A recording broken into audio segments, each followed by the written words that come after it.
somebody, for example, who is 25 to 45 and you're looking at your life and your life is kind of on a plateau. You know that you're capable of progressing. There's promotion to be had, there's retraining to be done, or maybe perhaps building something. But you stay in the same role for years and years and years. And you say to yourself, it's fine for now, or I'm just too busy, or maybe I'll do it next month, or maybe next year. And then you scroll on your phone as everybody else does before you go to sleep. Why is this sloth, and why is it not tiredness? Well, it's not fear, it's not an ability. In actual fact, it's avoidance of growth, because growth costs effort. And even in this time of Lent, you talk about, everybody should love everybody. But in order to love, it costs you as a person. You have to go out of your comfort zone. And similarly, I think, with regards to growth, comfort replaces becoming. So growth costs, it requires effort.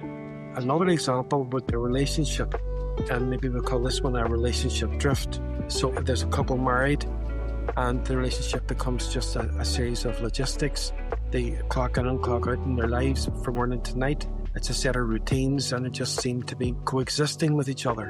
And what happens is there used to be emotional depth, but over time there's minimal emotional depth, and it's becoming less and less as time goes on. Difficult conversations are avoided and romance is postponed indefinitely. The couple might think to themselves, well, that's just how life is now. That, to my mind, is another example of sloth. Why? Because love requires intentional work. In our will, we choose emotional ease over relational depth. We're not fighting. What are we doing? We're just slowly disengaging.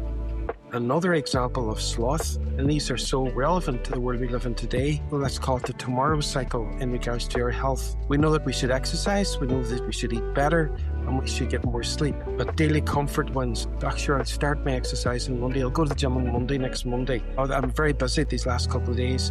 I'll do it when things calm down. And what do you find? Years pass by.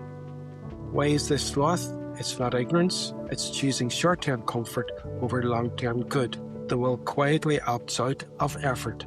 Example number 4, parenting on autopilot. So, children are fed, they're clothed, schooled, they go to bed early, etc., etc. However, iPads and laptops and screens and mobile phones do all the entertaining. Character formation is left to teachers in the schools. Parents are just too tired to do anything.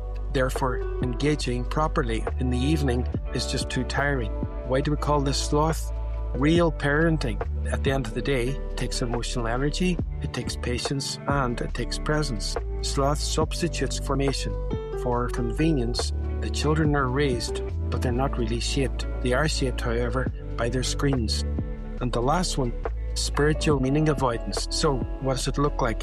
We feel life should mean far more to us when we're lying in bed at night, when it's dark and quiet. But instead of reflection, prayer, or learning, or growth, what do? We move to entertainment. We go to our iPhone, we go to Netflix, or we go to Paramount or whatever. We're constantly busy. We don't like being in our own company. We just seem to be accustomed to noise. When we get up in the morning, we turn RTE or we turn on BBC. Silence just feels uncomfortable to us. And then the question is, why is this sloth? Depth requires effort and facing uncomfortable truths, whereas sloth just numbs us. So we have to choose between comfort and growth, a life of ease or a life of depth. We have to choose now or we choose the future. What do we say about sloth for 35 to 45-year-olds? It doesn't ruin our life suddenly. I think it actually starts shrinking their lives, and people will wake up maybe 50 or 55 and say, oh my gosh, how did I end up here?